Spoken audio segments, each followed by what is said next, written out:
we have this attachment to our families and our mothers, and it's attachment to stuff that's not healthy, but it feels like home. It feels familiar and safe, right?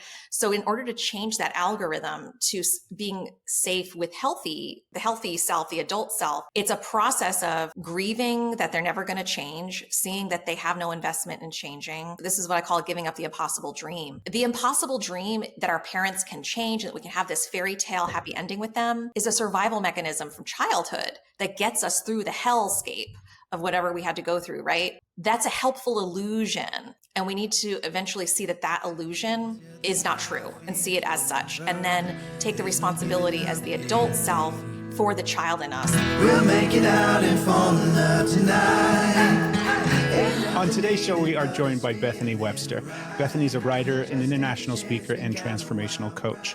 Through blending research on intergenerational trauma, feminist theory, and psychology with her own personal story, Bethany's work is the result of decades of research and her own journey of healing. Bethany speaks, consults, and mentors around the world, sharing her growing body of work that is raising the standard of women's leadership and personal development. Bethany, thank you for being on the podcast a second time. We really, really appreciate your willingness to come back on. We had some technical difficulties with the first episode, but we're super excited. And in all honesty, the nice thing about having guests come back on after something like this, we have no memory of what we talked about the first time. So we don't have to worry about repeating anything because who knows what it was, right? Right. Yeah. We just let this be. Yeah. We're here like the first. Yeah. Thank you so much for having me. It's great to be here. And I really enjoyed our round one. That was a great conversation. So I'm excited about today as well.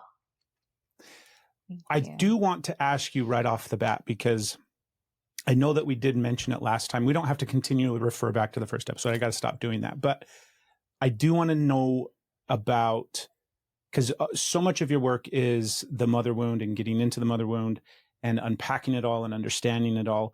And I do want to get into that. And I do want to talk about that a lot today. But I do, first and foremost, just want you to, if you don't mind, give us kind of a brief introduction into not necessarily the mother wound, but your journey into the space of, I guess, unpacking it, going towards it. Like, I'm sure it has to do with your relationship with your own mother, of course, right? And so it's really just, how did this become a thing in your life, and what happened in your life to make it kind of, I don't want to say it's your life's work, but it's definitely a focus, right? Yeah, sure. Absolutely.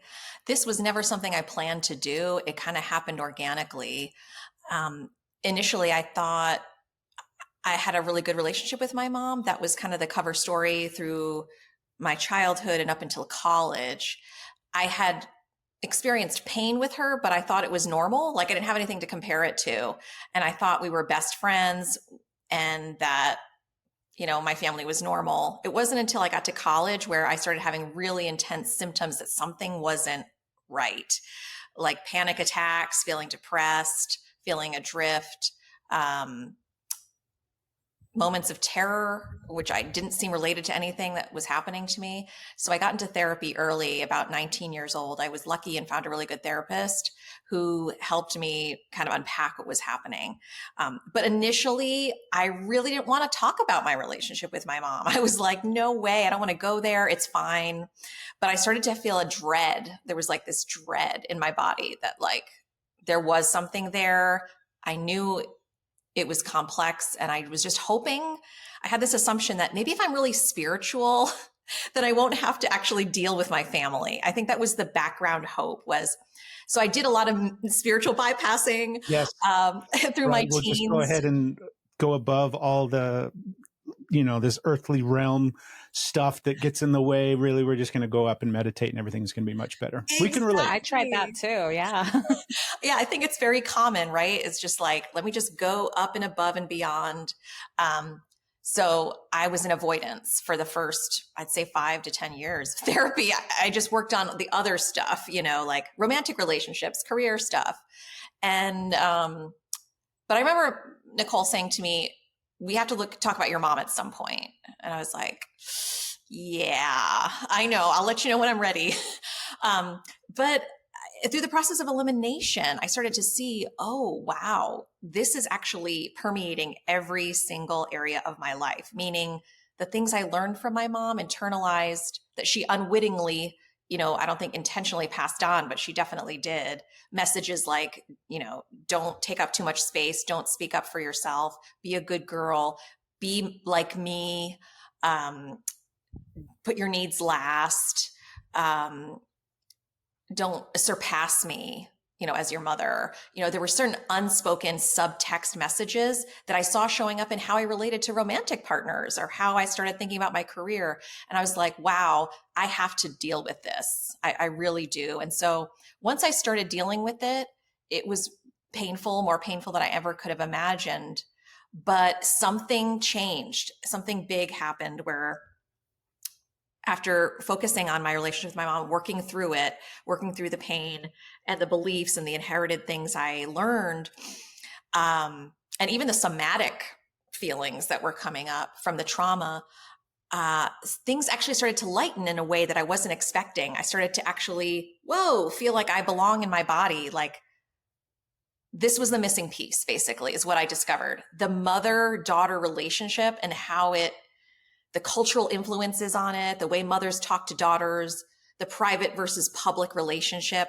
There's so much to it. And I was like, I just had this realization. No one is talking about this. I started being really hungry for books and teachings about the mother-daughter relationship. And there was nothing that spoke to my experience, which was that this is the hardest thing, but it's also the most necessary and liberating thing that we need to do. And this deep realization happened after I finally decided to talk to my mother, which was a scary thing, about our relationship and say, I want our relationship to be different. I feel like we're codependent, or like we're not close, but we're codependent. Like, I want us to have a real relationship where we both feel honored, but I feel more like an extension of yourself. I feel like you see me as an extension of yourself rather than as my own person. That's been a really painful thing for me. That's basically what I said, in a very kind, empathic way, as I spent hours trying to formulate this into an empathic, loving delivery of this information, because I knew that a bomb was going to go off. I just had this sense that if I try to talk to my mom about my relationship with her, it's going to be bad. It's going to be really bad. And I was so right, but it really, unfortunately, she didn't take it well, and she took it as an attack. I was 27 years old at the time, and knew that I had to do this, and it went really bad. It became a war where she's like, how dare you question me? I would never question my own mother. And I don't think you're my daughter. You're a stranger to me. You were such a good person. What's wrong with you? As your therapist brainwashing you. So she started demonizing my therapist and saying, your therapist is a fraud and, blah, blah, blah. And so she started actually kind of stalking my therapist, trying to get into her practice. She started doing really unhinged things. And that's when I realized, wow, this ripped the lid off of something I was sensing intuitively. Like, there's deep, yucky stuff in there that I just, through the people pleasing, tried to avoid looking at or stirring up. But when I confronted her, it didn't take much. And this is what I've learned is dysfunctional families, the more toxic or dysfunctional they are, the less they can handle someone questioning the status quo. And so the bomb went off. Everyone in the family disowned me, basically. And it was a couple-year period of just hell, just like hellscape. But it was the most powerful, eye-opening experience of, feeling the terror of, I'm going to lose my family, which stirred up old traumatic feelings, of course, but also realizing with my adult awareness, equally present as much as I could, that what I was undergoing was this almost archetypal journey of, by attempting to heal myself, I'm being seen as a threat to the status quo, and I'm being attacked, actually. So by naming the abuse, I become the problem. By naming the dysfunction, I was experiencing that exile of, you're not one of us. You can't be part of this family anymore. If you're going to name, the abusers felt that there was, that I was attacking them by naming it. And I understand now that they couldn't see it any other way. They couldn't be different. But I feel so grateful now looking back. That was in 2008, 2007, 2008, which is actually corresponds with the astrological cycle. Side note, but yeah, I feel like 16 years later now, I'm so grateful for my courage to do that. And I don't think I would have been able to do it without the support that I had at the time, which was a really good partner, a really good therapist, some good friends. And I didn't have any children of my own or anything. So I could really focus on my healing.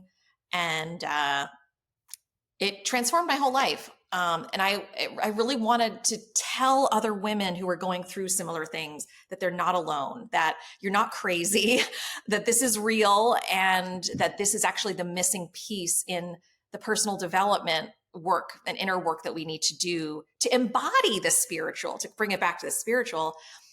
It was so ironic to me that the thing that brought me to more spiritual insight and growth on the spiritual level was doing my mother wound work. The very last place I wanted to look was the place where all that stuff became possible. Right. That's where the answers always are. That's where the healing always lies, is in the last place that you really actually want to go and look at. Yep. I know that that's been the case for me. And not surprisingly, I know you're not going to be surprised, but it was in that space with my mom. It was in that uncomfortable space where I had to finally start going back and looking at that relationship and truthfully unpacking that relationship. Mm-hmm. But there's a couple of things before we get to that I want to, first and foremost, you mentioned just a second ago, the correlation between astrological events at that time period. Yes. We are all about that. And so I would love to hear more about what that was for you at that point and what was that alignment at the time. Are you speaking to the Saturn return? Well, Saturn return was happening, and collectively, Pluto moved, the outermost planet of transformation, death, and rebirth was moving into my fourth house, which is the house of home and family. And now it's moving out. In November 19th, it will move into my fifth house of love, play, romantic relationships, and other things, pets and things. So it really moved into the most sensitive core. The fourth house is the core. So Pluto just blew up. And I have such respect for that planet because it's brutal. This planet is brutal, but it's also such a revealer of truth. And I actually have Pluto in my first house as well, which is a powerful place, which is the house of self. So, and I've changed. I am like a kind of like a chameleon. I shed very quickly. I feel like I've had many lives in one life. So in the 16 years since Pluto moved into my fourth house, I got married. I lost contact with my family. I've had another very big relationship that was very healing. I've moved where I live multiple times. So it's been an amazing, I've had moments as this cycle is ending of just like feeling a deep sob, like, oh my God. It's just like, this has been the most, it feels like being eviscerated, like just completely overhauled. And it feels like such a holy process as well. Really holy. Yeah. I could go on, but I want to just stop there. So you bring it to your mom, and you said you were 27. So you started therapy when you were 19. Yeah. And when you were 27 is when you're ready for this conversation, which, if I understood you right, was essentially, I want our relationship to be closer. We're not close. And different. We're codependent. I want it to be different. I want to end the results. I feel like that stops so many people on someone because they're afraid of what you expect. And then it's so hard to step into a place of that happening. And I'm curious, even though you had all these tools, right? You had all these tools, you've been working in therapy for all of those years, and you went into it with hopes, you went into it with awareness of knowing what could happen. But I can't imagine that rock, that cannonball that still came at you. How did you move forward in that space when you got that response? You said you had awareness of okay, the lid came off, but how was it processing that and continuing to hold yourself lovingly in that space while you were moving through that with this reaction that you got not only from your mom, but your whole entire family? Yeah, that's a good question. And I really have respect for people that do hover at the edge and have hesitancy about confronting family, because it can be so brutal.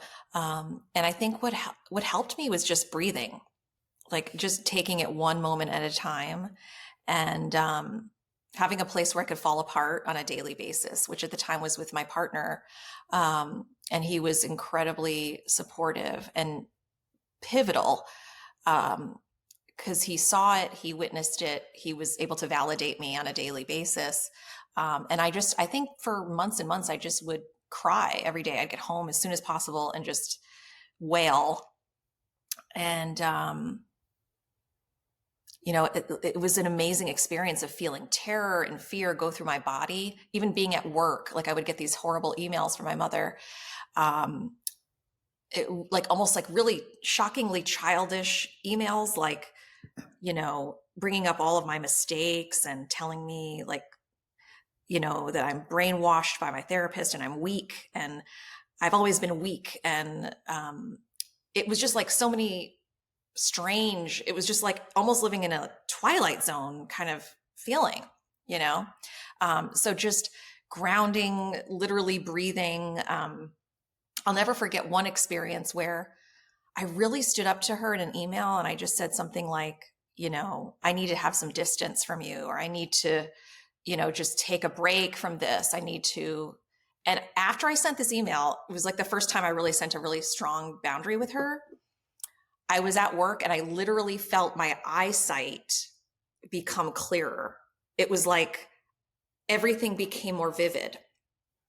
And I was shocked because, and I think what happened was the act of setting a boundary and claiming my reality and what I needed, it made me see clearer. It somehow affected my eyesight, where I was more real. I was more in my body. Something shifted and everything was like sharp and crisp to my eyesight. And so those little moments like that, I knew I was moving in the right direction, and it also connected me with other people in history. And this might sound weird, but people who have gone through horrible things that survived it, like I can survive this. Other people have survived it. And also my therapist telling me this is really hard, harder than hard, but it will not always be this hard. You're just in the middle of a period right now. This is the hardest part. This is the hardest one, but you'll get through it. Right. So I think that experience is so powerful to realize that what I was sensing was I am experiencing something a lot of people never do, which is that I can survive being attacked by my family, by the person who gave birth to me, the person that's supposed to love me no matter what. She's actually attacking me. She actually wants to hurt me. And I am not dying. Like I can survive this. There was something so fortifying about just going through. I'm sure people who have gone through physical hardships can experience something like this too, where it's like your body goes through something that you think is unsurvivable. And I think for me, it was like, I'm going through something that I would have considered absolutely unsurvivable, but I'm surviving. And it's almost like you hit the bottom, like the thing you fear your whole life, you're in the side of, and it's like, well, nothing can get worse than this. This is the bottom. Like I'm at the bottom of my pain and I'm alive. There's something about like existentially amazing about that. Like I am alive inside of some of the most painful stuff a human can experience, and I'm going to survive this. So I think it's that breath to breath, moment to moment. And also that insight that you can get through going through incredibly painful experiences is that your consciousness can bear it. You can hold enormous amount of pain. And somehow that is expansive. That is profoundly expansive. And in a way, a gift, a deep gift to have that and survive that. And I know some people don't survive it. Like there have been people in my family who have had slow suicide, through addictions or self-neglect. I've seen that. So it also, there was a period where I was grieving, and I felt like all of my ancestors' pain was inside of me expressing, and I could feel all of them and their pain of not wanting to live, not wanting to experience the pain being too much, and just being able to bear that, like to feel like, wow, I can feel all of them. This pain that I'm feeling is a shade or part of what they've felt, and I'm gonna survive this. Chances are you've heard us talk about merino wool because we love it, and you're going to hear us talk about it again. We decided it was really important to us to start bringing in and wearing natural fibers that were good for our health. Woolly Clothing offers 100% merino wool, natural fabric, which is a healthier choice compared to the other synthetics that are often made with plastics. I've been wearing their underwear, their athletic tees, their shirts, and I stole Craig's pants because those are my favorite things to sleep in. Don't worry, he went and got himself his own pair. They're durable, they have tons of versatile styles, and it also really helps when you're trying to wick away all that moisture that they're also odor resistant. They're easy to take care of and also eco-friendly. So head over to stephandcraig.co right now, click on the Woolly link and enter the promo code Steph and Craig and get 15% off of your order. If you're ready for natural fibers that feel good on your skin, help regulate your temperature, keep you dry, don't stink, and on top of all of that, look really good. Go pick yourself up some clothes from Woolly now. How long have you been using those same non-stick pans that are all scratched up and scraped, not cooking well, and putting off those flecks of that non-scratch surface into your food? It's terrible for you. Do you still have those? We started getting serious about not only the food that we were putting in our bodies, but what we were cooking that food on. So we switched to American-made stainless steel cookware by Heritage Still. Heritage Still is a family-owned business located right here in Tennessee. They have been building great stainless steel clad cookware for over 40 years. They're versatile for all cooktops. They're oven safe, easy to clean, and they have a lifetime warranty. We switched out all our pans, and I am so glad we did. I love cooking with our Heritage Still pans, and I love the fact that when I'm cooking for my kids, my family, I have the peace of mind to know that it's safe for them to eat the food that I'm making. Head over to stephandcraig.co and click on the Heritage Still link, and make sure you enter promo code Steph and Craig to save 10% on your order. Start cooking healthier for you and your family today. It's a really beautiful description of that experience, especially giving the challenge of it all, right? The difficulty of trying to navigate what, I mean, you're 100% spot on. I mean, it's just like one of the most difficult things that a person would ever have to do. And I think so much of it has to do with, I mean, first and foremost, we all have these stories that we have about our parents, right? Mm-hmm. And they're the stories that we shaped and molded because of our lived experience with them, but also the stories that they told us and the environment that we grew up in and the family history and all of these kind of, it's not just saying, hey, mom, we need to change this relationship or I want to look at it. It's really standing up against that whole thing, the whole family dynamic of all of it, and being able to just stand there and be like, this isn't right, what's happening, and I need to change it for myself, and I'm going to do that. And that act, I think, is such a huge act of, like, yes, it's painful. Yes, it's the hardest thing. All the things that you just got done describing and have been describing about it, it's all of those. And I think it's just this massive act of self-love. It's like the very first time, I mean, speaking from experience, it felt like the very first time that I truthfully did something, not necessarily for myself. I don't want to minimize it in that way, but it just really felt like this incredible act of wading through all of the shit to grab myself and be like, come on, let's go. Let's get out of this. Let's go to something better that we believe in, that is possible. And you're just going to have to face all your worst nightmares to get there, but it's going to be okay eventually, right? Absolutely. Yeah. I love how you said that. Yeah. And I think one word that comes to my mind hearing you speak is integrity, like, and truth, like wanting to embody. It's a powerful thing to differentiate from family and say, this is what I'm for and about, and differentiating that from what their values are.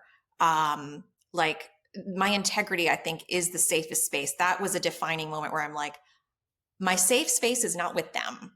and what they believe. It's with my own sense of integrity, meaning what is true and right and best for me, that there's a compass, an intuitive sense of what I need to be true to myself. And that has to be number one, you know, and that was extremely threatening to them, because I think my parents lived from this place of being good descendants, you know, being good children to their parents. And that meant total compliance with toxicity and like red flag dissociating from, you know, like we pretend things don't exist. That's love. You know, we don't talk about hard things. That's love. That's what love is supposed to be. And I was literally saying, that's not my definition of love. I define it differently. And so incompatibility. Yeah. It's just not compatible. Those dynamics, like everything you just said about the things that aren't spoken and the way that families move through things, I find it so similar to culture and the way that society navigates these things, right? There's so many different things that we don't talk about in society and that aren't okay to talk about. And as soon as you start talking about them, society very much says, whoa, you're different over there. Yeah. You need to stay over there. And obviously with, you know, social media and everything else, it's like the fear of being, of speaking out your truth and what your lived experience is, especially if it's going against all of these really big narratives. I mean, the narratives that surround families, the narratives that surround mothers. I mean, it's such a revered position in culture and in society. And yet the balance between, like, it's this revered position. We all think that mothers are the most, you know, and they are, they're very, I mean, obviously the role of a mother and everything else, right? It's not minimizing it, but it's also something that is so quickly brushed past. And, you know, society just doesn't really care about mothers, even though it's the thing that everybody says, right? Like I mean, it's that alone is so. It's like you don't look for the wounding there. It's not even like looking for the wounding, but it's like the lies, right? It's the manipulation of like, they're the most important thing in the world. You always respect your mother, respect your family, respect your parents. And we don't really care about them. And it's not really that important. And society's telling us so many different things, right? It's such a lie. It's such confusion. Yeah. And when you finally speak out and you finally stand up, I mean, it's huge, Bethany. And I think that it's something that I'm grateful that we're seeing more people talk about. Like, I'm grateful that back, because you went through this in the 2000s and you started, if I remember right, it was around like the 2013, 2014, when you started speaking about it and sharing about it. What are some of the shifts that you've noticed in the ways that people are now talking about it and sharing it, and some of the things that you've seen in people when they actually do make this shift? And it's like the extreme of, because I've gone no contact with my mom. It's been a couple of years now, and that isn't for everybody, obviously, right? And there's a sliding scale on how you navigate relationships with your parents when you're an adult. But what have you seen in your work and obviously with people? Oh, yeah. I want to share a few bullets on this because, I've seen some major themes. I've been coaching women on this privately for 10 years. And also for 10 years, I did bi-weekly group calls. So with all the people in my course, so I've looked at this from every other angle, and there are some really key themes. One is that our relationship, the toxicity in our relationship with our moms is in a way does like a toxin. So, you know, if you're inhaling cigarette smoke or asbestos, even if it's a little bit, it will impact your physiology negatively over time.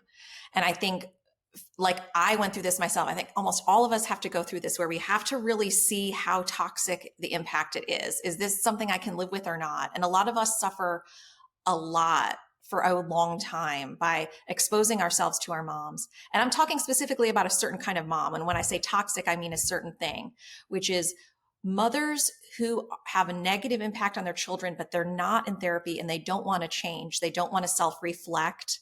They don't want to examine or improve their relationship. So that's what I mean when I say toxic, is they have a very strong negative impact that they are not interested in reducing for their child. So daughters, especially because of the gender identity dynamic, we also feel this conditioning that we have to be there for our moms and be there in any way we can. Like you were just saying, Craig, about this cultural pressure to be there for our moms. And eventually we wear down to the point where it's like, either something has to change. Like I reduce contact or I go no contact. And so everybody has their own, like you said, personal process and discerning that. So I love to help women discern that. And it can take a while. Some of us can get there quicker than others. Another thing that's really key is getting to a place. This is when a real corner is turned. I'm talking big time corner gets turned in a woman's life. Is when she can feel, and it takes some people longer than others, but if you can feel anger, healthy outrage on behalf of the child that you were back then, that is a source, which a lot of people feel ambivalent about that. Like, wait a second, that means, am I being selfish? Am I being ungrateful if I feel anger on behalf of the child I was?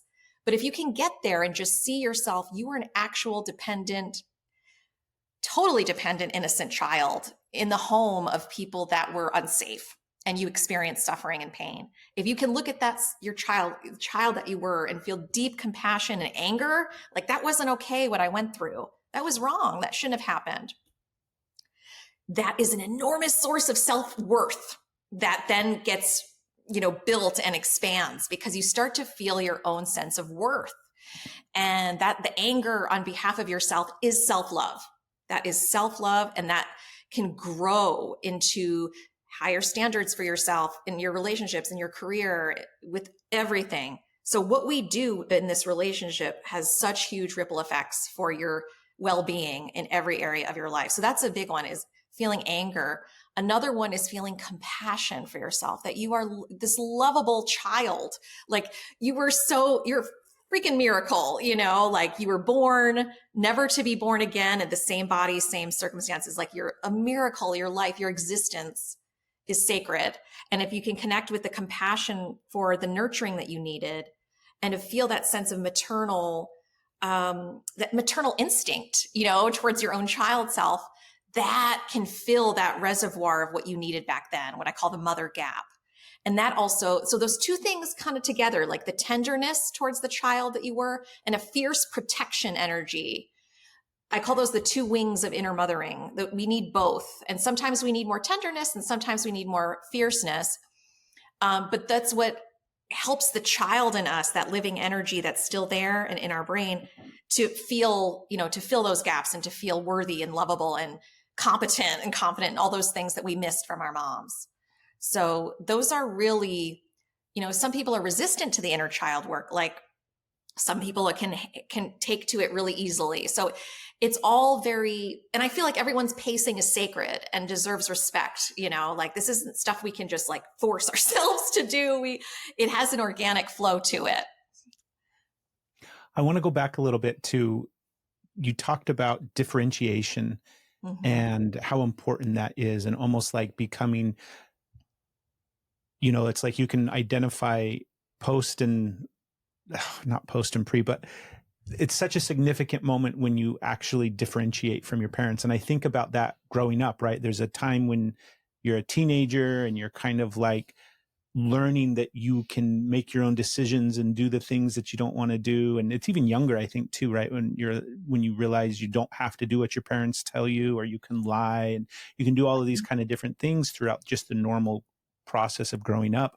But that differentiation to where you suddenly not just think different and do different things, but those things that you hold on to that are, it's like the group think mentality, that group thought mentality, where you've got, this is what families do, this is what my family does, this is what we do, this is how we think. Yeah. And then completely shifting and changing it up to like, oh, this is what I think. And it's very different than what my family thinks or what my mom thinks, right? What is that, what does that differentiation process look like? But in your opinion, what can people do that are struggling with that? Because I think that it's such an important thing. Differentiating yourself from your mom or from your parents or from your family or even from your partner. We struggle with this all the time in codependency and in this relationship that we have, where we're so enmeshed because we do have codependency wounds from childhood and all sorts of different things. So differentiation, even within the scope of our relationship, feels super dangerous. It feels like we're going to lose the relationship, right? We're breaking up in some way. And so what can people do that are struggling? Because you don't have to just be like, well, no contact, we're done, right? It's such a sliding scale. But if I'm afraid of kind of pushing back against that, so many times I think too, Bethany, where you don't have to, especially when you're an adult, it's so much different when you're a child and you're still in the home and you're still having to be at the mercy of whatever your parents are doing or whatever your mother's doing and those decisions that they're making. But I think oftentimes there's a lot of work that you can do in this space that they don't have to be a part of at all. Like they don't have to have any role in it. They don't have to have awareness of it. You don't have to communicate any of it. You get to do all of this type of work completely separate. And yet there's still this component inside of you that feels like you have to say it, or you have to share it, or you have to tell them, or you have to, divulge what's happening, because truthfully, you're differentiating from them at some level. Yeah, absolutely. I think the biggest, the thing that has to shift for emotional differentiation, and this is a process that can take time, long time. And that's okay. I'm all for the authentic process and not like any pressure pushing ourselves to this. The child in us has to feel safer and more loved and supported by the adult self more than the family. So it's really a matter of attachment we're talking about. Is we have this attachment to our families and our mothers, and it's attachment to stuff that's not healthy, but it feels like home. It feels familiar and safe, right? So in order to change that algorithm to being safe with the healthy self, the adult self, it's a process of grieving that they're never going to change, seeing that they have no investment in changing. So this is what I call giving up the impossible dream. The impossible dream that our parents can change, that we can have this fairy tale happy ending with them, is a survival mechanism from childhood that gets us through the hellscape of whatever we had to go through, right? One day they'll change, or one day I will be different and they will finally see me as how I want to be seen by them, right? That's a helpful illusion. And we need to eventually see that illusion is not true and see it as such. And then take the responsibility as the adult self for the child in us. Like my little Bethany, like I remember saying to little B, we have to stop trusting mom. Like mom's not safe.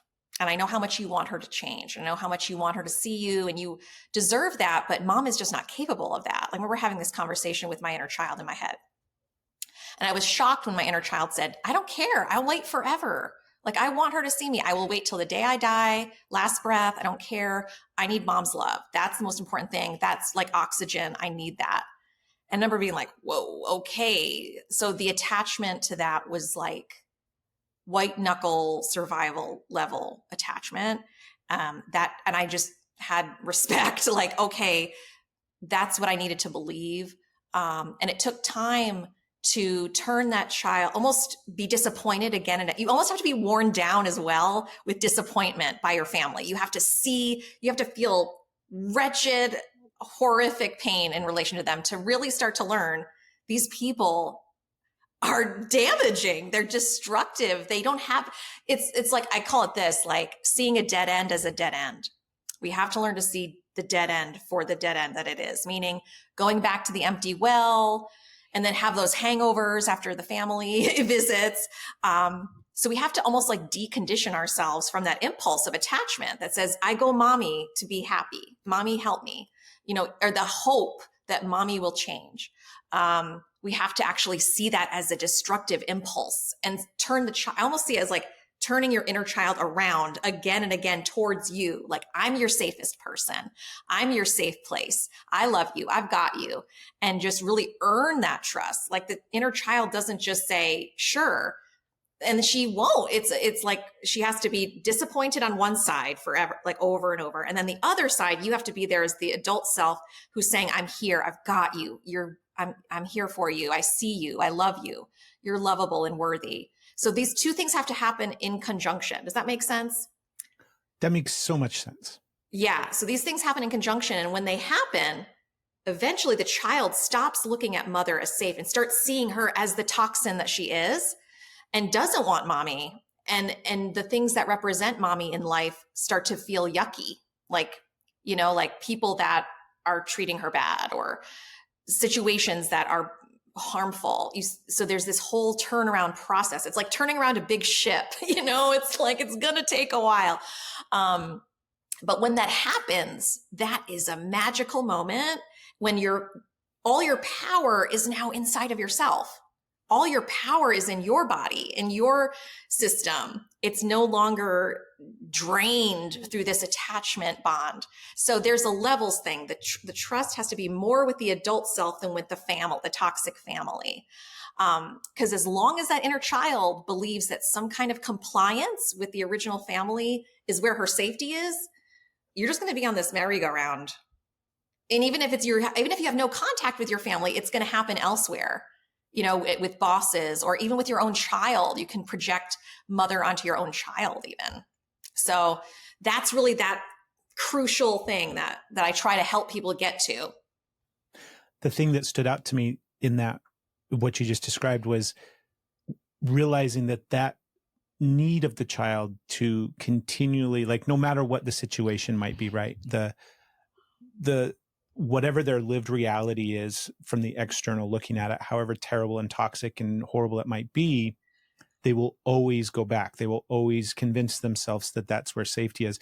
And I think framing it around attachment is so important, and really just recognizing how much of that is about survival, right? Yeah, The child just exactly. really doing everything, including creating all of these magical scenarios in their brain and looking past the reality of what it is and just really trusting that they're going to be safe here, because how integral, I can never say that word every time I go. And it's so funny. It's to the point now, every time I try to say that word, it's just as it's about to come out of my mouth, I'm like, don't say that word. You can't say it. But how important it is to survival, right? And I think sometimes I look at all of my coping mechanisms that have caused me heartache over the course of my life, right? The maladaptive stuff that I learned as a child, that growing up and continuing into adulthood is suddenly really, really toxic behavior. But it started off as a survival technique. It started off as a way for me to keep myself safe in an environment that I wasn't safe in.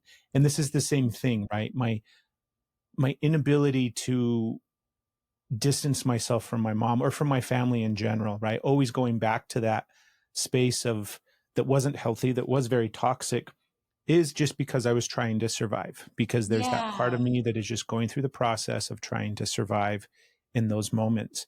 And I think that's so important to recognize, because the shame associated with it, Right, once you exactly. have People are really awareness. hard on themselves about that. Yeah. And I'm always like, no, that deserves your compassion. Like that deserves like oodles and truckloads of compassion, like more compassion, because that is real. That survival instinct is real, and it's not something we can judge in ourselves. It's like life or death. Yeah. And I like that you mentioned too, that it's easy to just transfer it, where we'll take that and place it on anything else. It's like I was talking about earlier, Right. where we're totally healing this part of ourselves within our relationship because we both just placed it on the role of the other person. And so now Been all of there. my survival and all of my Yeah. attachment and everything is directly correlated to Stephanie. And that empowering feeling that you get when you're finally, like, I had this awareness the other day. I don't remember who I was talking to, but life is hard, obviously. Life's a challenging experience, right? And it feels like I'm so frustrated at times that I'm the person that has to figure this out.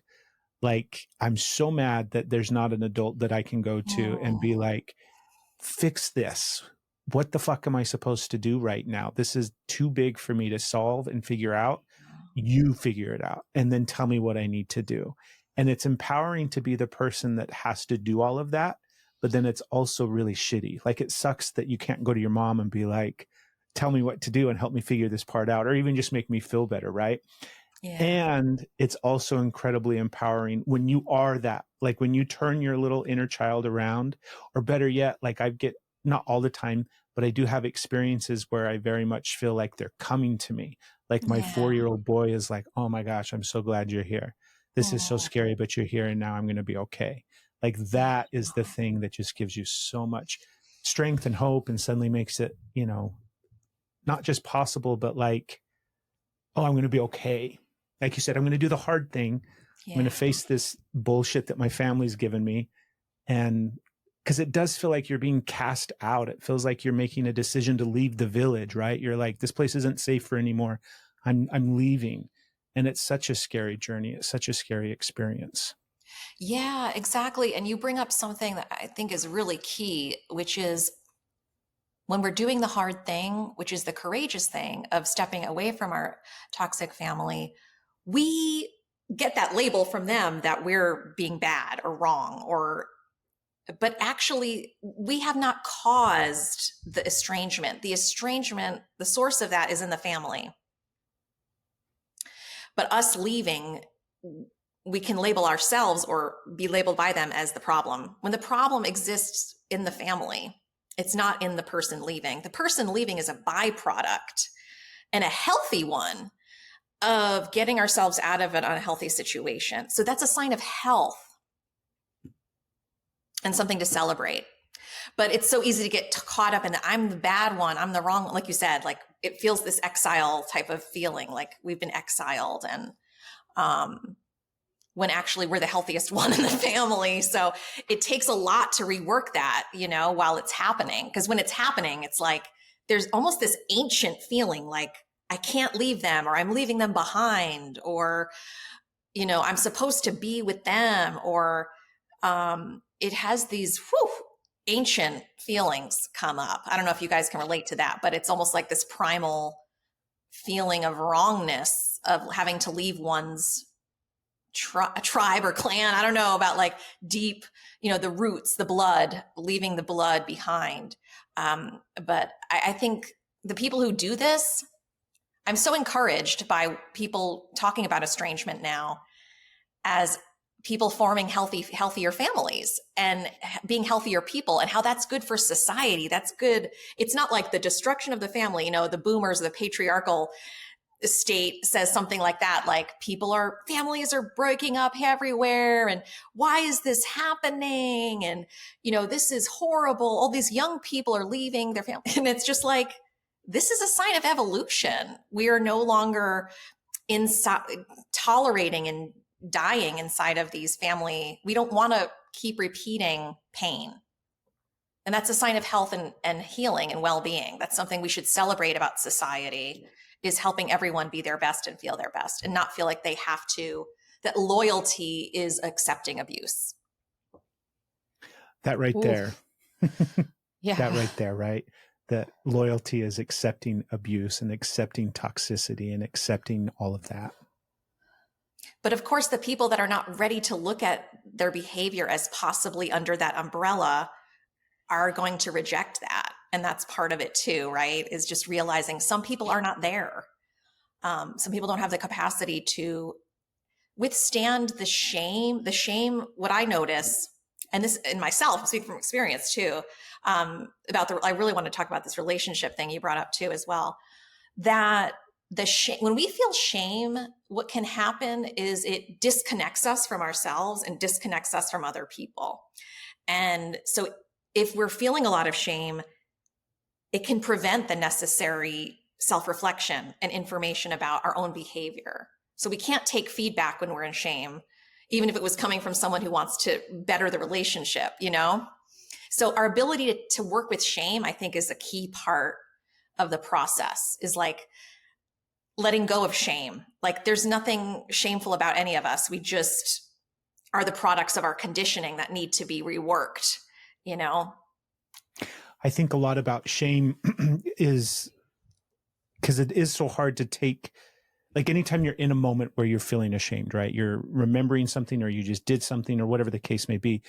It's like, from a nervous system perspective, it's like a shutdown. Yeah. You can't take anything in. I'm not willing to receive love. I'm not willing to receive feedback. And yes, it might be because I don't think I'm worthy of it, and I'm so ashamed of what I just did. But it really is, in my experience, it's this emotion that freezes me in the moment, where I'm just so suddenly stuck in this like a shame spiral that you keep going down. And I can't do any processing about, it doesn't matter how consciously I look at it or how, clearly I might see it. All of that doesn't happen until after the fact. And so when I'm really in shame or any of these other emotions that really cause me to feel like I'm stuck and frozen, sometimes anger is the same way. Anger, I feel like, might be a little bit more of an active, like maybe a little bit more of a fight response rather than a freeze response. But I've had to learn over the years, and it's come through our relationship, where we can't do any work when we're in activation. Yeah. When we're in activation, it's really just about, okay, I recognize you're activated, your nervous system, you're, not behaving normally. And it's not to say that you're behaving crazy or anything. I do it too. Or ourselves. We're like, I cannot show up how I want to show up for you right now. Yeah. I can't get online right now. Yep. Everything has to come back down to a regulated state to begin to process it. And then you can actually look at your shame or the thing that was creating the shame and understand it much differently, because you're not frozen in it, feeling, all the uckiness about it. Are you one of the millions who have completely been swept up by the pickleball craze? The type of paddle you play with is a really important choice that absolutely affects your game. Element 6 pickleball paddles are perfect for the beginner or seasoned pro. Element 6 has created premium pickleball paddles. Don't be like us and just buy the first paddle you come across. Start out with an edge in your game. Start out with a lightweight, stylish. Of course, you want your paddle to look good and be U.S.A. PA approved, just in case, you want to take it competitive or professional. Element 6 was founded by two brothers, and all of their products are manufactured right here in our own backyard in Tennessee. And with a wide range of options and free shipping and returns, there's nothing to lose. Right now, you can get yours. Go to stephandcraig.co, click on the Element 6 link, and enter Steph and Craig as a promo code to save you 10% on your order. And as a bonus, Element 6 is also going to send you a free gift with every order. Get yours today, and we'll see you on the courts. Looking for the perfect gift for somebody you love? Try looking beyond material things and get them the most unique gift possible. An unforgettable custom song from Songfinch. Songfinch lets you create an original studio quality song inspired by your own life and the people that you love. It's completely unique, personal, and it lasts forever. Songfinch walks you through a simple 4-step process to create your original song. Just tell them who the song is for, provide them some personal details, and let them know the type of song you want. Then pick your favorite Songfinch artist or get matched with one, and they'll write it, record it, and produce your custom song in just 4 to 7 days. Go to stephandcraig.co, click on the Songfinch link, and enter promo code Steph and Craig for $20 off your custom song. Hey, everybody, you know how we're always talking about healing together on the podcast? Well, today's episode is brought to you by a new company that's going to help you do exactly that. They're called OurRitual. Whether you're looking to grow individually or as a couple, OurRitual offers up personalized pathways designed by their research experts and therapists, all with the focus to help you unlock a deeper connection with yourself as well as your partner. You get full access to not just the therapist, but video exercises and other tools that are going to help you on your path. All of that for far less than regular therapy. So if you're looking for a flexible and affordable way to level up your relationship, check out OurRitual. Their website is OurRitual.com. OurRitual.com. Head over to OurRitual.com right now and take their quiz. This is going to help you personalize the experience so that you get the care and help that you need the most. OurRitual offers an alternative to traditional therapy and makes it more affordable, more accessible, and a much more engaging process through their user-friendly platform. Right now, listeners of the podcast can save 20% on their first month. Simply use the code StephandCraig20 at checkout. Again, that's StephandCraig20 and save 20%. Their website, one more time, is OurRitual.com. You and your relationship are worth it. Yeah. One of the biggest, thank you for saying that. That's such a great point, is we can't do work when we're in a shame spiral. It just makes everything worse. One of the things that I really worked on in my own therapy was shame, and learned that, a lot of the things that I labeled as shameful about myself weren't true. Like needing help with stuff, feeling overwhelmed, feeling like I should have to be able to handle everything and handle it perfectly. And, if I'm overwhelmed, then I'm bad. Or like I was just mislabeling so many natural, normal human things as shameful.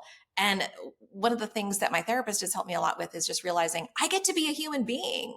I get to have all the aspects of being human, including being angry, feeling jealous, feeling needy in moments, feeling sad, feeling like I need help, feeling like these are all part of the human experience. And I'm going to have it all, man. I want all my humanity and I'm going to feel it all without shame. And so there's a kind of like a tough sturdiness about occupying all of my humanity and loving myself in that, you know, loving my neediness or loving my sadness or loving my, you know, parts of myself that I would feel so horrible about, you know, as a former people pleaser or like having to save everyone. I kind of relate to what you said, Craig. Like I felt like everything was on me and I had to take care of everything. And that was like a good ego inflation, but it was also incredibly lonely.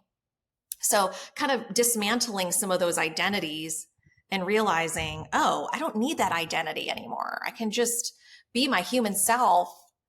And without the shame part, by dropping shame over and over again, there's so much relief that can come out of that, and connection, the connection I really want with people, you know? I love that. Yeah, there's so much to go over in this. So much. I think it's also, Baby, it really feels like a little topic. Right? I don't think there's that much. It's pretty simple. We could probably wrap up. We've talked about it. Yeah, there's not enough here. We've covered it. You know, it's even funny, and I don't know why I use that word. It's fascinating to me how you spoke about the astrological, the significance of it and how you had Pluto. And we're not going to go crazy into astrology here, but how you had Pluto going through your fourth house, that transition. And when you, Craig, started to really uncover and unwind and assert your boundaries, you had Pluto transferring over your natal moon, like directly on your natal moon. And it's just like, not everybody gets that. And so this isn't like, oh, if you have a Pluto transit, you know, this is, or you don't have to worry about it if you don't, this isn't where we're going to go, but just the extent of the fascination of how things turn out. And just like the connection that you both have there with that, of how much Pluto just got in, and that ability to, because it doesn't have to, you don't have to look at it. You know, you didn't have to love yourself through that. You didn't have to stand up for yourself. You didn't have to hold that boundary. Same with you. But there's something about that extra little strength that you had to take care of yourself and how that showed up. And I was just thinking about that on the levels, on the way that we get support in areas where we don't know to look to, because we've only been able to look for support maybe in the one area that now we're trying to heal from.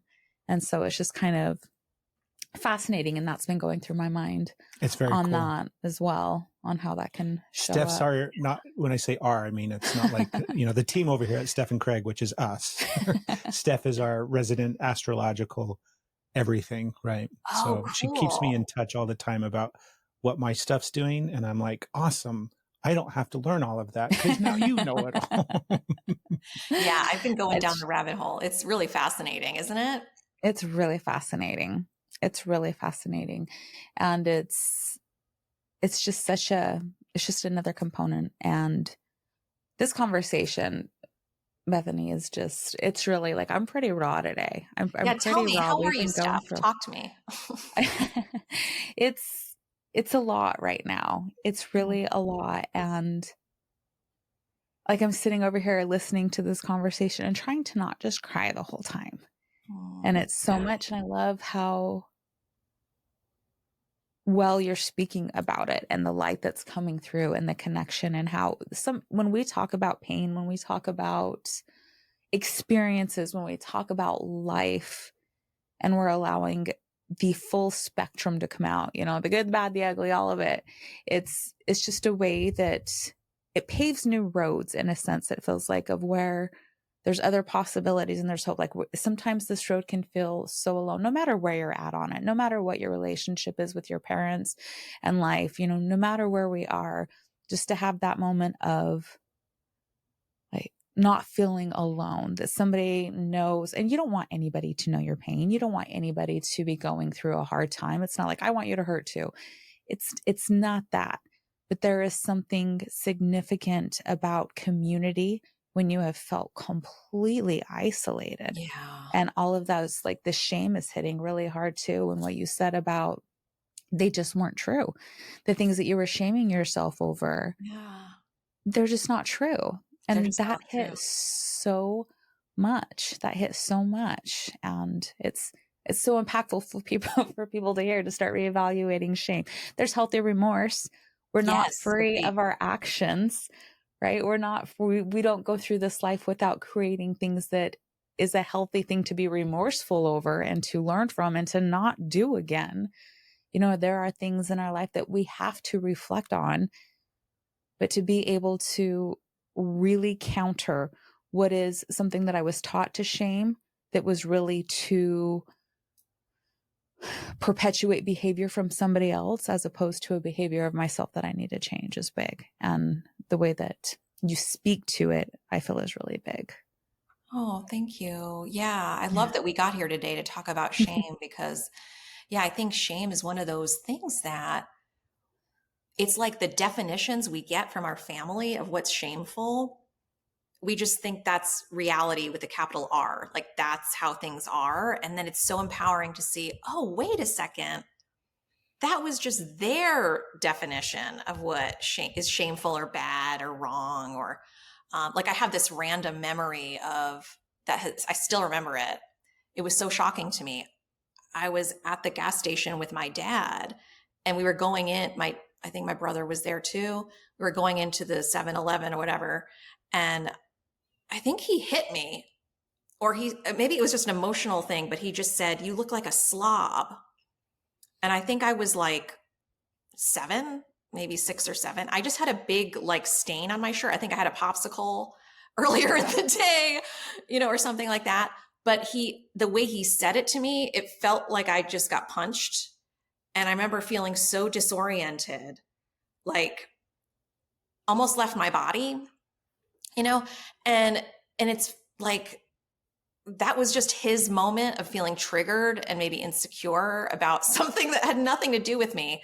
But it was like this he had to just disload it off of himself onto the easiest target. And I must have just been the easiest target for his insecurity. And he just smacked me with it. And he probably got some kind of relief, from it. And he did stuff like that to my brother as well all the time. There was this deep insecurity in him. And so he would really lash out at these like unpredictable moments. And I think part of my needing to be like, one of my compensatory things was I need to look good, or I need to always be put together. We had this thing with ironing in my family growing up. Everything had to be ironed. And he was the ironer, and he would iron everyone's clothes for the whole week on the Sunday night.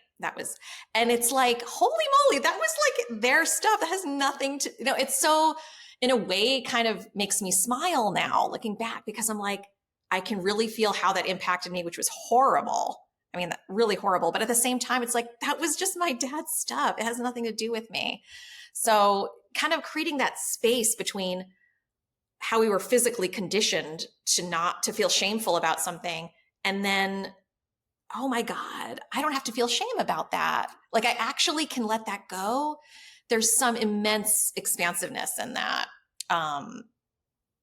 To realize that was just my parents, and they're just two people on this entire planet.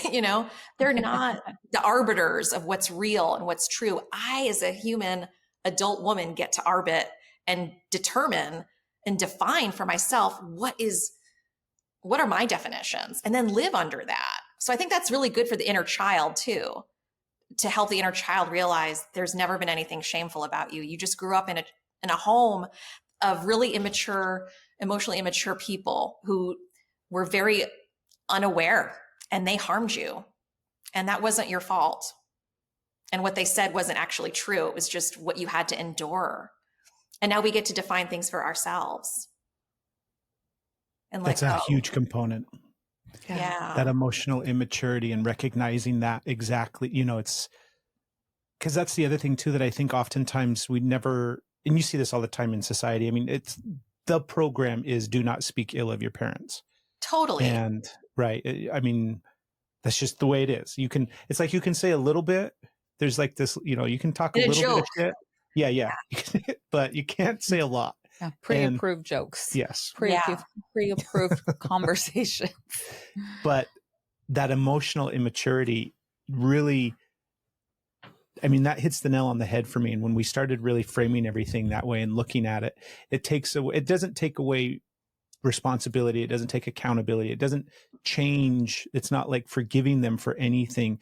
It just paints a whole new way of looking at it, where it's like, oh, of course, these cycles are going to repeat. These patterns are going to repeat. These things are going to still happen over and over and over and over again, because everybody's just at this level of maturity when it comes to navigating emotions. And I think the important part is, like you just said, is recognizing, oh, I don't have to do that anymore. I can actually do things the way that I want to do them. I can learn and process and feel the things that I want to feel, and see the things that I want to see. I have a question, though. I actually have 2 questions for you. We're talking about the mother wound. We're talking about moms, parents, this whole 9 yards. But I think that because we all have our own definition of moms, and they come from obviously our experience of mom, right? If you could speak a little bit about, not like what is the picture perfect, mom, but more about the archetype of mom energy and motherhood and the maiden. Like, what is that in culture and in society? Because I think that also plays a role where there's a level of, the archetype of what a mom is. Yeah. Does that make sense? Yeah, it does. And I think it's a good question, because as we heal the mother wound, it's like, well, what is a mother? We know what the pain points are. That's part of the process. But what is a mother supposed to be for us? Yeah. Like, there's been a big part of it that I've had to learn how to, like earlier, we're talking about going back and, protecting those inner children that needed it, those parts of ourselves that needed somebody there, and learning to help them feel safe and feel trusted. And there's a big chunk of that process that very much feels motherly, that very much feels loving. It feels like it's coming from this real unconditional place inside of me. And so, speak to that if you wouldn't mind. Yeah. One of the things that I like to teach when people come in to be a coaching client is I share with them, it's from this author. She has a book coming out too. Her name is Jasmine Lee Corey, and she has a book called The Emotionally Unavailable Mother. And in the book, she offers the 10 faces of mother. And they're basically the 10 capacities of what we need from a mother. And it's not that every mom needs to do them perfectly and she needs to do all of them. It's more like these are just the functions of a mother. And a mother doesn't need to be perfect at all. In fact, that wouldn't be good. Kids don't need perfect moms. They just need moms who are good enough, who are there more often than not in some capacity. And even then, if a mother isn't there in that capacity, there are other people, often or teachers or other people in the child's life. Hopefully they can help buttress that. But I can give you some of them now. The 10 faces of mother. Some of them are like mother as home base, which is a safe place that you can always come back to get support, affirmation, warmth, connection. So that's mother as home base. There's also mother as cheerleader, which is a mother who, like, she's excited for the child. She delights in the child's experiences and is a source of positive affect and connection. And then there's, oh gosh, I'm blanking. There's 10 of them. I just saw them the other day. Mother as comforter is another one. So whatever you're feeling, whatever emotion you have, you can go to the mother to feel like mirrored. I think that's another one, is mother as mirror. She mirrors back to you what your experience is so that you can feel like you exist, that you are real, that you are, like, mirroring is a really key one, to have a mother who can mirror accurately back to you. And you can see how a lot of these can go wrong, right? Like the mother's mirror. Yep. I'm familiar with the wrong part, Bethany. I'm familiar with how it manages to go from, mirroring to projecting. I'm very familiar with that. You're very familiar. Okay, great. Yeah. So you can see, I'm actually trying to pull it up. I don't know if you guys want me to go through all of them. Yeah, I think they're really good to hear. Okay, hang on one sec. I'm just going to pull it up. Mm. Here we go. Okay. So mother as source. Mother provides a sense of coming from goodness and love. So being like mother and coming from mother feels safe and positive, and also gives the child a sense of belonging and being part of something bigger. So that's mother as source. Mother as a place of attachment means mother is consistently responsive to the child's needs. So the child feels securely held. Number 3 is mother as first responder. So this is mother is present to child and available when needs or emergencies arise. And she always responds with love and empathy and care. 4th is mother as modulator, meaning mother is attuned to the child's experience in the environment and adjusts the environment as needed to ensure the child's safety, health, and well-being.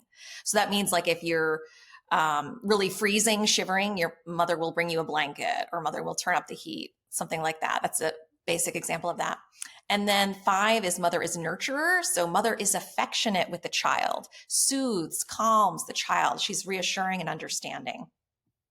6 is mother is mirror, as we just mentioned. Positive mirroring builds self-respect in the child. And then 7 is mother is cheerleader, as we mentioned, enthusiastically celebrates the child's progress and achievements, allows the child to express herself as a separate person. And then mother as mentor. Mother is supportive of the child when she's learning and trying new things. So like the child can make mistakes and still have connection. Child gets encouragement and feedback from her. The mother is patient and attuned to the level of learning of the child and provides support according to the child's understanding. The 9th one is mother as protector. Mother provides support in a way that communicates, I will keep you safe, and models boundaries and self-protection to the child. And then mother as home base is the first one I mentioned. It's the last one in this list. The sense that mother is a stable place that you can always come home to for encouragement, support, and comfort. So those are the 10 faces that I go by that's Jasmine Lee Corey from her book, The Emotionally Unavailable Mother. And she has a new book coming out. I just actually gave an endorsement for this book.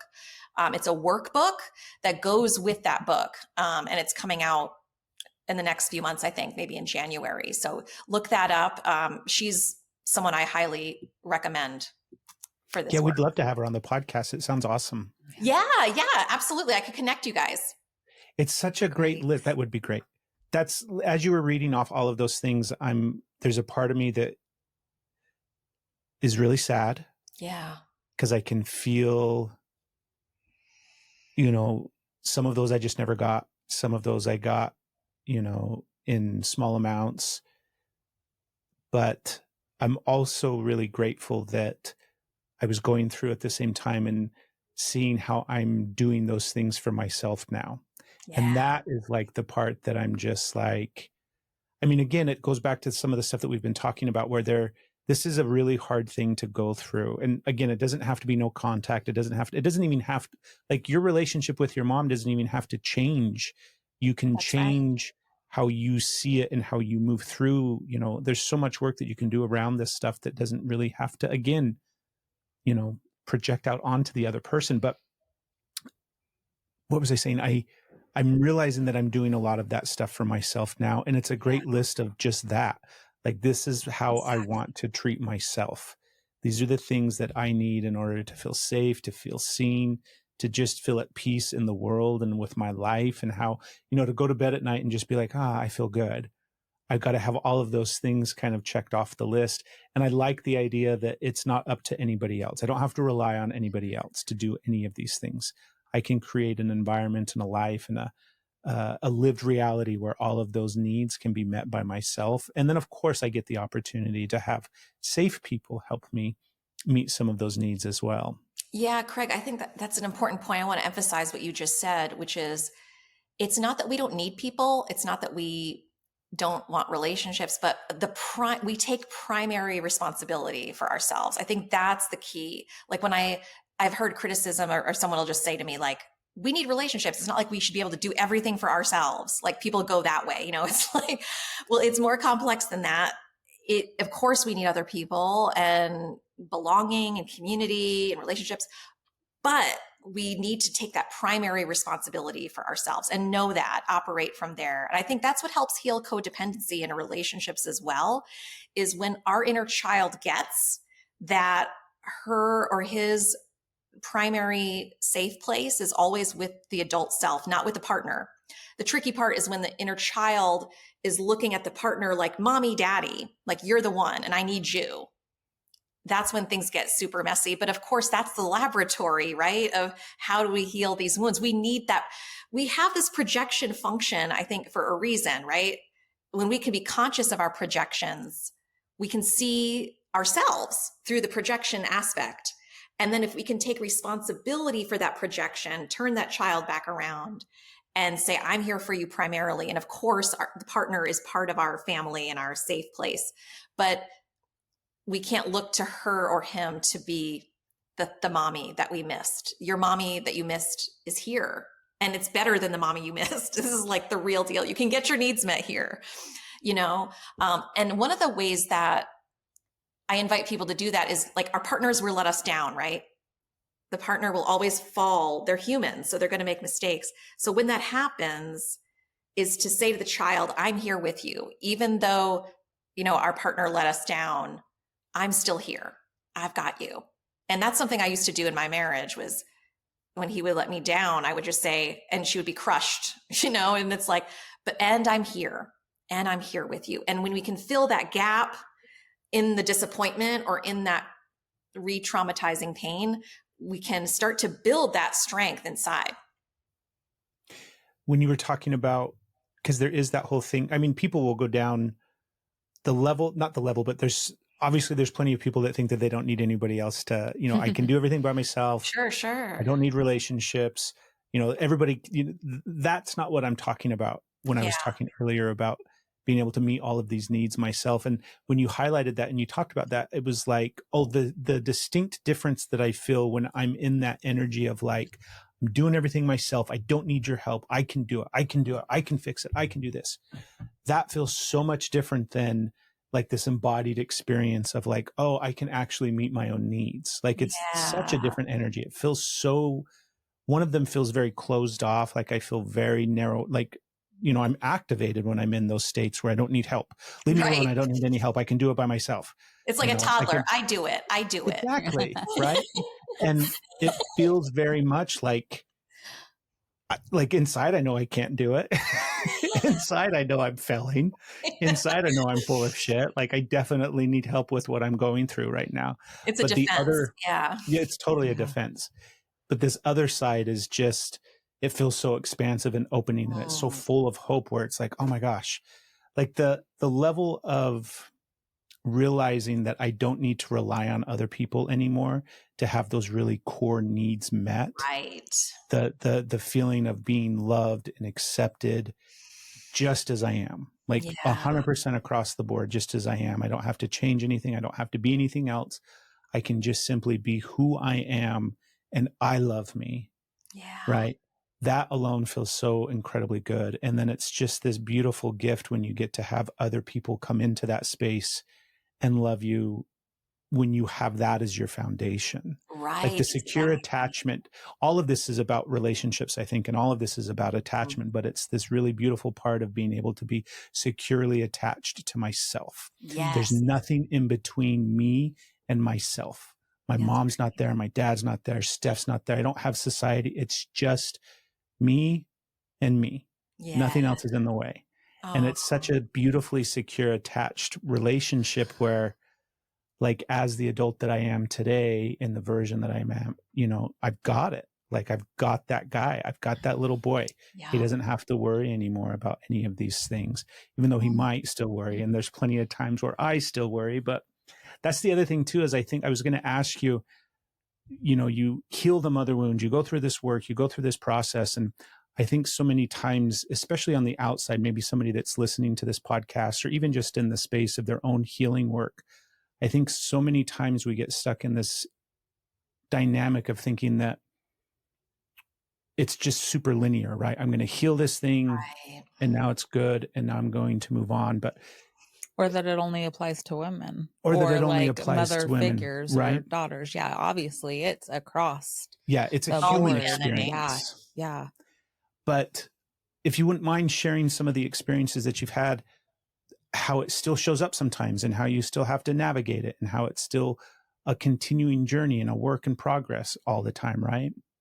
Yeah, absolutely. I can totally share some. And what I found is, yeah, it's the mother wound. The healing process is not something that it just starts and ends. It changes you fundamentally, like alchemically, like you were kind of describing, Craig, like you become more of your true self, more of your authentic self. And there's refinement. I find there's deepening and refinement that keeps happening. Like, I'll give you an example. I was actually talking to my therapist this morning about an identity, something that triggered me and an identity shift that I'm undergoing. So I've had this identity of like the fighter, a fighter for truth, you know, the activist, the one that sees the truth and speaks it, you know, and that has saved my life. That archetype of the fighter helped me become really passionate about the mother wound work, to keep going on my own journey, to bring it to more people. That fighter energy is an uncompromising integrity, basically. And but what's happening to me now is I'm mellowing out and I'm not in a fighter mode as much. Like I'm seeing yes, of course there's injustice, or yes, of course there's people that aren't seeing things clearly, but I don't have to get involved. Like sometimes it's not my role. And sometimes just being with what is more helpful than trying to get involved and, you know, almost entangled. So something happened where something I didn't agree with, I wrote an email to this man who owns a business who I thought wasn't being in integrity. And I wrote a very diplomatic email that was just like, I think you're being out of integrity for this reason. This is what I would have liked to have seen. I really admire you, but this is just disappointing. It was a great email. It was truth. I don't actually criticize anything I did, but I had this deep sense of sadness afterwards. Like, that didn't really solve anything. There was still tension in my body. And I think what's happening is it's a higher level of healing the overfunctioner. You know, when you grow up in a family where you're the only truth teller and you have to kind of be strong, there was an element of that. There was traces of that in that email experience. And, and it's a form of like, what's liberating to me now, as I reflected back on that, like I went through it like, oh, this is an old part of me that just totally got reconstituted. And like a couple days later, there was another conversation happening on Facebook, which I could see that they needed to be schooled about the mother wound. And I totally wanted to get involved. And I was just like, I'm not going to do it. I'm not going to get involved. And I had this huge wave of grief come over me and I started weeping. And I was just like, but I also felt relief. Like the part of me that wants to save the world, that's a valid part, but it's not who I am anymore. I'm outgrowing that into a place of, I don't know, more compassion, letting things be, allowing people, because I'm also realizing nobody owes me anything. That fighter part, kind of wants everything to be right and wants to save the world and and it's like, but you know what? Everybody, where I'm at now is everybody gets to be where they're at. People get to be in a different place. That's valid. That's totally their right. So there's some kind of peace about letting it be and not needing to fix or solve or carry some kind of torch. Not that there's anything wrong with that. I think that archetype is valid and good and useful and important, but it's just not me anymore. So it's like shedding that. And what's coming up in its place is just a yumminess. And maybe that's part of the inner child integration is like, I feel happy for no reason. Sometimes I wake up dancing and I'm just like, how can I be so happy? There's no reason. Well, there's a lot of reasons actually, but there's a part of me that's like, can I be this happy? Can I allow myself to be this happy? So these are some of the things I'm navigating now. And That's so fascinating. That's such an interesting kind of like nuanced shift, right? You would think that I'm going to have that fighter energy. I'm always going to stand up for the little guy. I'm always going to do what's right. And it's going to be the thing that, yeah, I'm just going to take to my deathbed and then suddenly right. be like, I'm good. I'm okay. And it's beautiful because like what you just described of what's coming from it, right? The fruit of setting that thing down is this beautiful thing of, joy and happiness and lightheartedness that gets to come forth. I think that's amazing. That's beautiful. Yeah, it feels like my inner teen is healing, that she doesn't have to fight to be seen or to be part of things, To be she doesn't valid. have to have that. Yeah, she can just enjoy the yummy parts of life. And that That's can be awesome. helpful to others in different ways too. Like I can contribute as well. Even worth without contribution, right? Ooh, yeah, exactly. Like just being present Yeah. as just with love and compassion for wherever people are at. Like just letting people be where they're at with love. Because honestly, a lot of people I criticize, like that man, I have been where he has. Like the things that irk me up are actually places I've been, or integrity or they represent parents or people that let me down. So I'm seeing that the fight keeps my neurocircuitry in that revivified separate sense of separation, and I know that separation really isn't the truth. We're all really connected. And it's really okay. Bethany, I sure hope that, because we've got a long journey in front of us with this podcast. We're just starting and we've had so much fun with it. And we're going to be doing a lot more podcasting to come. And by all means, we want to invite you along for the journey. So if you ever have anything that you want to come back on and share, you have an open invite. You're welcome here that's anytime. so sweet. Thank you. We just absolutely we loved getting to talk with you the first time. It was just a great little conversation for the three of us.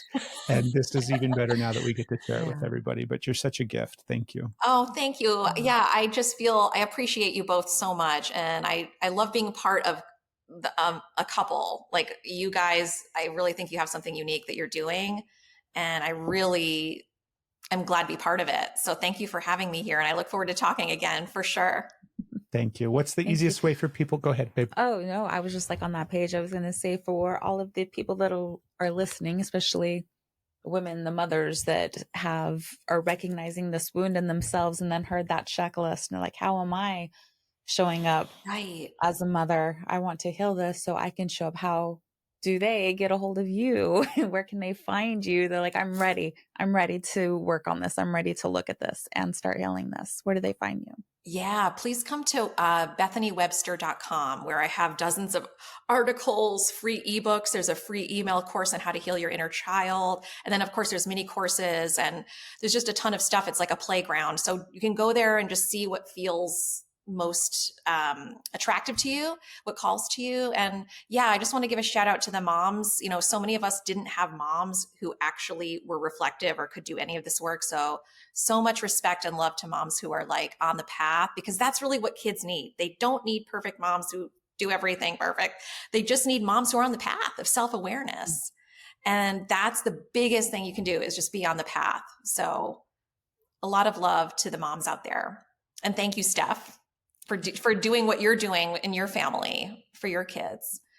It's really healing for those of us whose moms couldn't do it, to just be a witness of you and moms like you doing the work. Amen. Thank you. Well, expect the best. Plan for the greatest. That's We'll right. see everybody next time. Take a chance, we got a wild ride. Wait and see, you and me, we were meant to be. We want to make something perfectly clear. This podcast is intended for entertainment and educational purposes only. It is not intended to be used as a substitute for professional advice.